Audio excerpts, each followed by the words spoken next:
Coach Carroll, this is his philosophy: compete. He's all about competing. His very last meeting to us as a team before he left to Seattle, I don't think anybody knows this, but word for word, he said, "Do you guys know what I've been trying to how I've been trying to train you guys? What this is all about? Compete, win forever. That's all about. I don't want you guys to go back to your neighborhoods and be good guys. I don't want you guys to be the good community guy that goes back and gives back and is known as the guy who went to college and came back and now he's the good guy. I want you to compete in whatever you do in life, whatever you do, not just football, but it has to carry over. You have to compete every day at everything that you do, and that's how you be great." And so that was what he was all about, competing, and every day of practice was structured towards competition. Our Tuesdays was competition Tuesdays. It's just go out there and kill each other full speed. Wednesdays were no turnover Wednesdays. Your main objective was not to turn over the ball for offense. Our main objective for defense was to get the ball out.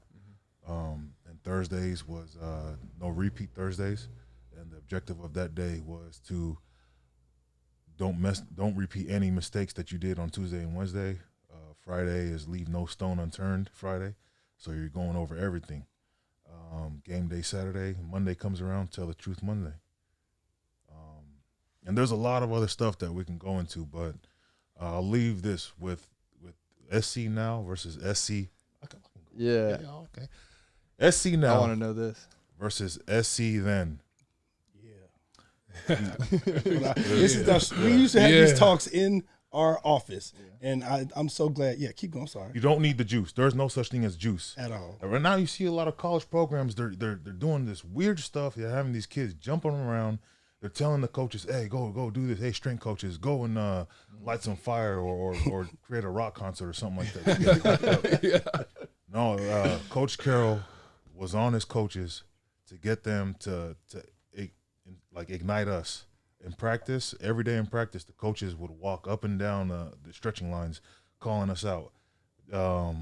They would call me out. "Hey, you didn't want to come to SC. You wanted to go to Cal, huh?" Yeah. They'll make fun of you. "Oh, you're a 4-star athlete." Yeah.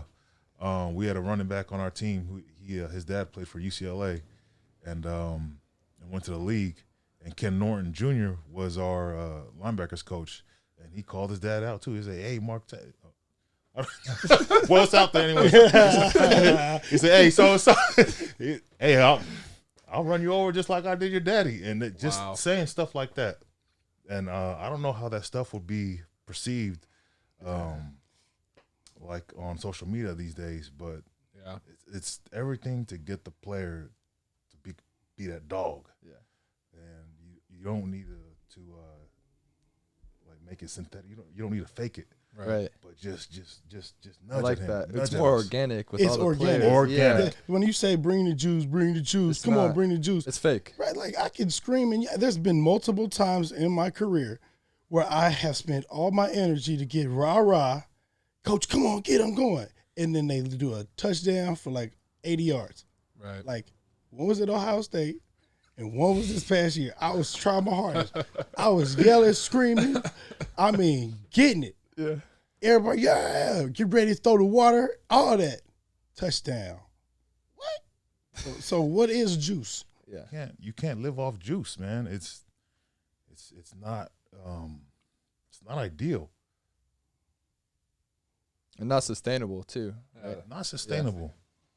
So is that something? So you mentioned, calming guys down versus the whole rah-rah. Do you think that's something that a Pete Carroll led team would have instituted? That was hard because he is being a competitor. There was this thing. We'd have a pregame hype in the hotel. They would give us about 45 minutes to get out there and get all of our butterflies out. We would go in there. We would completely wreck everything. If you think of The Wolf of Wall Street, that movie, Wow. that's what our culture was like. Wow. But it was controlled. Yeah. You can act out. There's a saying: get you jacked up, or I don't cuss, so I just abbreviate. Yeah. Jacked up, S right. You don't be jacked up and S wrong. Jacked up, S right. F them up, play with poise, F them up, play with poise. So he gave us those 45 minutes in the hotel to just go crazy. And we would slam the walls, we would throw chairs, we were throwing bottles at each other. They just wanted to feel you.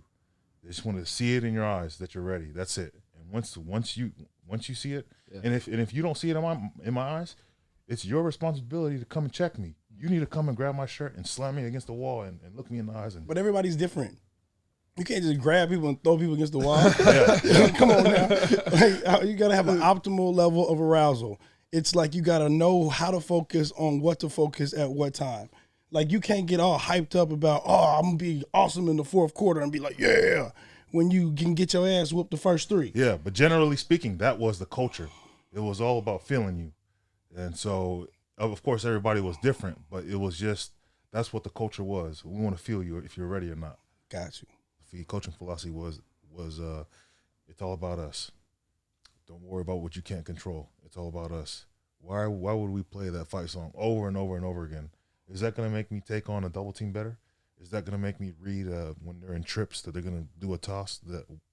Is listening to that fight song going to make me play that play any better than doing my due diligence in the film room, rehab, getting my work done during the week?